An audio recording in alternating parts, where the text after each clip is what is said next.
संस्कृती आर्ट फेस्टिवलला आगामी 6 तारखेपासून सुरुवात होणार आहे। 6, 7, 8, 9 असे 4 दिवस ठाणे शहरातील उपवन परिसरामध्ये उपवन आर्ट फेस्टिवलचं आयोजन करण्यात आलं असल्याची माहिती परिवहन मंत्री श्री प्रताप सरनाईक यांनी दिली। यंदाच्या उपवन आर्ट फेस्टिवलची थीम ही विठ्ठल वारी अशा प्रकारची असणार आहे।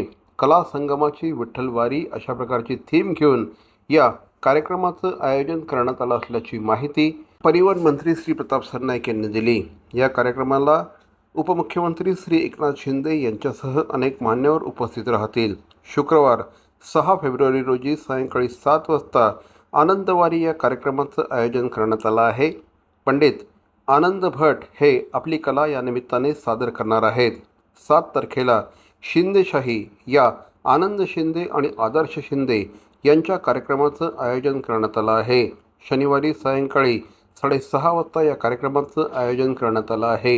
हिंदी चित्रपटसृष्टीतले आघाडीचे गायक शान हे रविवारी आपली कला सादर करणार आहेत। शान यांची फॅन फॉलोइंग प्रचंड मोठी आहे, त्यामुळे त्यांना देखील प्रचंड प्रतिसाद लाभेल असा विश्वास परिवहन मंत्री प्रताप सरनाईक यांनी व्यक्त केला आहे। त्याचप्रमाणे सोमवार दिनांक 9 फेब्रुवारी रोजी शैलेश लोढा यांच्या कार्यक्रमाचं आयोजन करण्यात आलं आहे।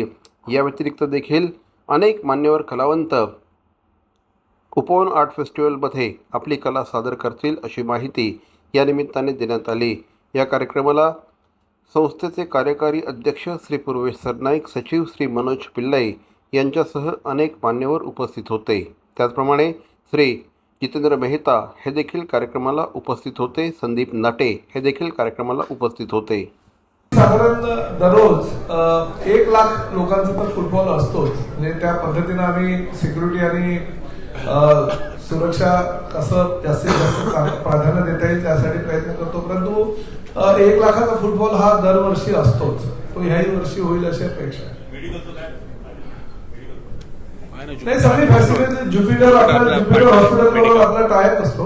आतापर्यंत म्हणजे देवाची खरोखर आभार व्यक्त करतो की एवढ्या वर्षामध्ये ज्युपिटर हॉस्पिटलचा आणि ज्युपिटर हॉस्पिटलच्या ॲम्ब्युलन्सचा एकदाही आम्हाला उपयोग झाला नाही। आम्ही तर मान्यवर म्हणजे सगळ्यांनाच आमंत्रण देणार आहोत। राज्यपाल, मुख्यमंत्री, दोन्ही उपमुख्यमंत्री आणि बाकी सगळे मान्यवर जे आहेत मंत्रीगण त्यांना तर आमंत्रण देणार आहोत। सर्व पक्षाच्या नेत्यांनाही, ठाण्याच्याही सर्व पक्षाच्या नेत्यांना आमंत्रित करणार आहोत।